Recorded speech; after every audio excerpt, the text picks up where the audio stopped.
አላሳዝናችሁም? ግን እኔ እህታችሁ አይደለሁም? ምን ችግር አለ? አንዳንድ ቀን እንኳን ብቅ እያላችሁ ብትረዱ እንዲሁ አላሳዝናችሁ? ማን ነው ግን እናንተ እንደኔ ማለት ነው ምሳ ሰዓት ላይ አስቤዛ ተገዝቶ ሲመጣ የሚያስጠላ ለምን ካላችሁ እሱ ብቻ አይደለም። ገብቷችሁ አንድ ጠዋት ተነስታችሁ ስትሰሩ ስታጸዱ፣ ቁርስ ስትሰሩ፣ ምሳ ስትሰሩ፣ ምሳ ስታቀርቡ፣ ምሳ የሰራችሁበትን አጥባችሁ ሳትጨርሱ ሌላ ሲመጣባችሁ ያለሽ እኮ ነው የሚያሰኘው። ውይ እኮ ነው የሚያሰኘው። ውይ ያገሬ ውይ እኮ ነው የሚያሰኘው። እና እኔ ወላሂ ማታ ሲሆን ችግር የለብኝም። ለምን ብትሉ በቃ የምሸት ረፋድ ነው የሚል ነበረ አባቴ ድሮ ገጠር እያለን እና የምሸት ረፋድ ስለሌለው እንደምንም ተማሙቼ እሰራታለሁ። አሁን ግን ደግሞኛል። ሀስር ላይ የማርክበት ሰዓት ነው እና እንዴት ነው የምሰራው እውነት። እና እኔና አባባ በዚህ ነገር አልተግባባንም። ተመልከቱ፣ ምሳ የቀረበበት ምን ያለበት ምሳ የተሰራበት ምን እዚህ ላይ ደግሞ አስቀምጥ ተብዬ የተቀመጠ ምግብ አለ። ወረጋይና የምትወዱ ነው ብሉ እስኪ።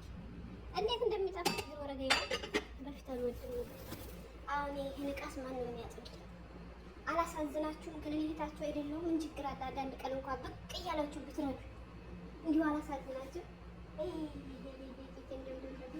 ስሙ በቃ ከእናንተ መወለድ አሁን ይህን ማጥበብ ሁሉ እርጥብ የሚያደርግልኝ ማን ነው? አረ ማን ነው? እንዲሁ ኑሮ ምረር ብሎኛል። ዝም ብዬ ይችን አንድ ጊዜ ሽድም አድርጌ ጠጥቼ ተቃጥዬ እንዲሁ ስቀድር ነው እናቴ ፎልታ በሚሰልተምም አልቻልኩት። አሁን እንዴት ነው ጎበዝ? መቼ ነው የሚያልቀው? በእርግጥ ዛሬ ቀላል ቃል ይመጣልኝ ወላሂ ቀላል ነው፣ ግን ቢሆን ደክሞኛል። ስለ ደከመኝ ነው እንጂ እቃው ቀላል ነው። ዛሬ የጎደለኝ ብቻ ነው እንጽፍ። አንዳንዴ ደግሞ ሰውየውን የሳላዘው ራሱ ተዝላ ሲያገኝ ዝም ብሎ ያመጣል። እሱ ነገር ደግሞ ነው ብቻ ምን አማራጭ አለሽ? ሸቃሊት እውነት ለመናገር ስሜን ሀገሬ ልጆች ለምሳሌ በእኔ ጎረቤት ያሉ ልጆች ስራ ሲበዛባቸው እጅ ማግዛቸው እነሱም ስራ ሲበዛብኝ መጥተው የሚያግዙ ቢሆን እንዴት ደስ ባለኝ ነበር። ኢትዮጵያ ላይ እንደዚያ ነው። እኛ ገጠር ላይ ውድማ የምናረበረብ የምንላቀለቅ ከሆነ እንሄዳለን ከሙስሊሞቹም ከክርስቲያኖቹም ጋር ብድር እናወጣለን። ብድር ነው አይደለም የሚባል ብድር ነው መሰለው የሚባለው። ከዛ ያን ብድር ዛሬ አንድ ሰው ውድማ የሚያረበረብ ከሆነ ሁላችንም እንሄዳለን። ለዚያ ሰው እናለቀልቃለን፣ ውሃ እንሸከማለን ማለት ነው። አጨዳም ሲሆን እንደዚህ፣ አረሙም ሲሆን እንደዚህ በቃ እና ምንም አይታወቃችሁም ብታዩ ማለት ነው። ለምን እየተጋገዝን ስለምንሰራ።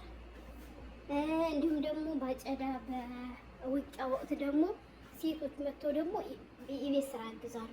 ገባችሁ? ለምሳሌ ወጥ መስራት፣ እንጀራ መጋገር፣ ዳቦ መጋገር ምናምን ነገር። ከዚህ ድብን ብትሉ እንኳን የቀን ሰራተኛ ካላመጣችሁ ሊበቃ የለም። ግን አላቆየም ስራ ሲበዛብኝ ሲደክመኝ ስታይ የቀን ሰራተኛ ፊሊፒኖችን ታመጣለች። እናማ በርቱ፣ ስሩ፣ መስራት ያስከብራል። ኢንሻአላህ ይሰራል። እንኳን ይሄ ስንትም እንዲሁ ይታለፋሉ አላልኳቸው አላለፍ እዚህ ደርሻለሁ። አሁንም እኮ በነገራችን ላይ ስትሰሩ ራሳችሁን እየጠበቃችሁ ስሩ። ስሙኝማ ቤት ዛሬ ካጸዳችሁ ነገ አታጭኑ። ከዛ በኋላ በሶስተኛው ቀን እንድትጠረግ አድርጋችሁ ትተው በአራተኛው ቀን ውሉ ማድረግ ወላሂ ሞኛቱ። እኔ በፊት እናቴ ቀን በቀን 4 ዓመትማ በተለይ 4 ዓመት እንዴት እንደፈካት 3 ዓመት ግን ዩቲዩብ ከጀመርኩ ወዲህ እናቴ እየተበቀልኳት ነው እዚያ የሚያፈስስኳትን ጉልበቴን። ለምን ምክንያቱም አይቆሽም ልጅ የለም የኔ የለም። በ4 ቀን አንዴ ነው የሚወለው። ያስላችሁ ሁሉም ክፍል አይደለም። ለምሳሌ ሲልጓል ግዴታ በየቀኑ መጸዳት አለበት። ሰውየው ክፍል ደግሞ አላህ ያቆየው። እንዲሁ ልጆቹ ይጥቀሙት። ይሄ ሰውዬ እንደው እኔ ምን እንደምልሽ ሰለስቱ አለቅ አታጁ ምን አለው ነው የሚለው። ተሐማሙ በወራ እንደ ጠብ ይለኛል። እንደው ምን እየተሳቀኩ ገባና ወልወል አደርጋታለሁ። ዲቶሏን ልፍድፍት እና በየቀኑ አትፍ ወልደ ምን ነው የምላችሁ። እናማ በቃ ለስራ ወረስ ከቁጭ እየከመረው ብሰራ ይሻላል አይደል? ስለዚህ እየሰራ ባዩ ያኛል እንጂ ምንም ትርጉም የለውም ልጆች። ስለዚህ ልንቀሳቀስ ነው የሚያዋጣኝ። እናማ ይሄን እላችሁ ነበረ።